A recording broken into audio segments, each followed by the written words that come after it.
Caros alunos do curso Técnico em Meio Ambiente, daremos início à aula 6 sobre primeiros socorros e transporte de vítimas. Os objetivos dessa aula será apresentar noções básicas de primeiros socorros e apresentar as principais formas de transporte de vítima. Os acidentes podem ser gerados por vários fatores e, quando ocorrem, é muito importante termos algumas noções de como agir. A conduta inicial pode ser o ponto decisivo entre a vida e a morte daquele que sofreu o ocorrido.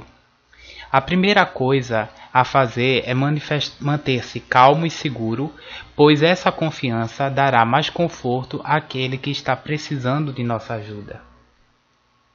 Antes de se expor na situação, é necessário verificar a sua segurança pessoal.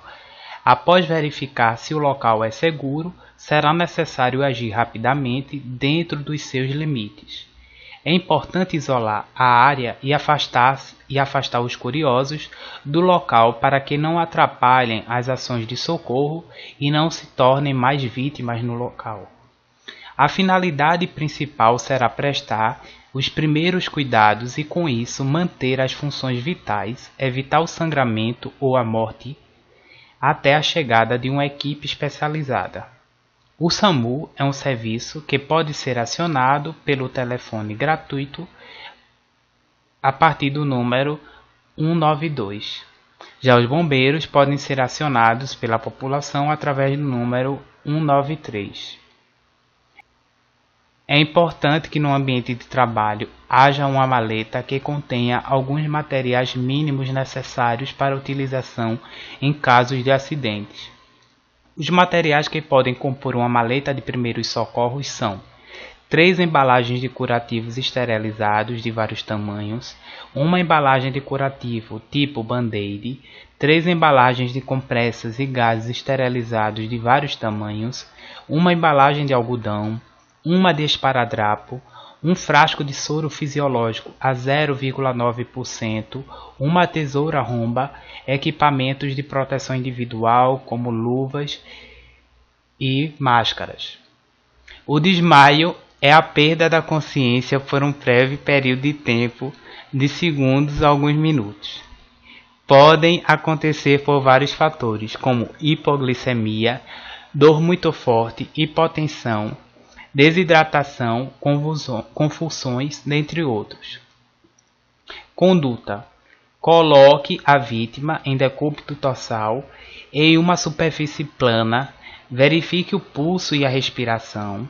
Caso os sinais vitais estejam presentes, eleve as pernas da pessoa em torno de 30 centímetros. Lateralize a cabeça da vítima, solte cintas, cintos, colares ou qualquer outro acessório que possa estar apertando-a. A convulsão pode acontecer devido a uma atividade elétrica anormal do cérebro, podendo passar despercebida ou se apresentar com fortes espasmos musculares involuntários. Conduta a ser tomada: colocar a vítima em uma superfície plana e em decúbito total com a cabeça lateralizada. A cabeça deve ser protegida contra impactos, então, se possível, coloque algo macio sobre a cabeça da vítima. Permaneça ao lado da vítima até que ela recobre a consciência e depois a encaminhe para um serviço médico. Os ferimentos são muito mais comuns em locais de trabalho, como oficinas mecânicas, e podem ocorrer pelos mais variados motivos. Nos ferimentos, normalmente observamos a saída de sangue devido ao rompimento de vasos sanguíneos. Conduta a ser tomada: lavar as mãos com água e sabão, colocar luvas de procedimento, lavar o local lesado com água ou soro fisiológico para promover a saída de materiais como terra, graxas, pedaço de vidro, dentre outros, colocar gaze estéril em cima do ferimento, fazer compressa no local e colocar esparadrapo. Quanto às queimaduras, elas podem ser classificadas em 3 tipos. Nós temos a queimadura de primeiro grau, de segundo grau e terceiro grau. As queimaduras elas podem ser causadas por agentes físicos, agentes elétricos, agentes químicos ou agentes biológicos. Qual conduta deve ser tomada em caso de queimadura? Afastar a vítima do local o mais rápido possível. Em caso de vítimas com roupas incendiadas, deve-se rolar a vítima no chão para abafar as chamas. Lavar o local com água fria em abundância ou soro fisiológico a 0,9%.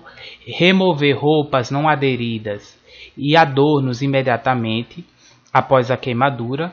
Colocar compressas frias para diminuir a dor e o inchaço.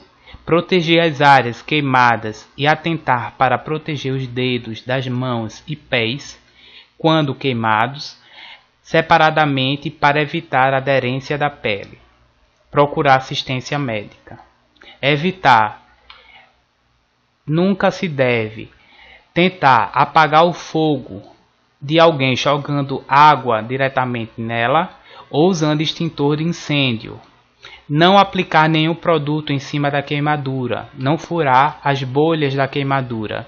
Elas funcionam como proteção contra infecções da área lesada em relação ao meio ambiente. Quanto ao choque elétrico, podem colocar em perigo quem vai tentar ajudar.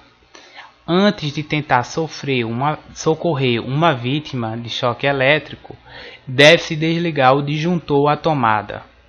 Conduta. Tentar afastar a vítima da fonte de energia com algum instrumento que não seja um condutor elétrico, por exemplo, um pedaço de madeira. Se o piso estiver molhado, suba numa superfície seca.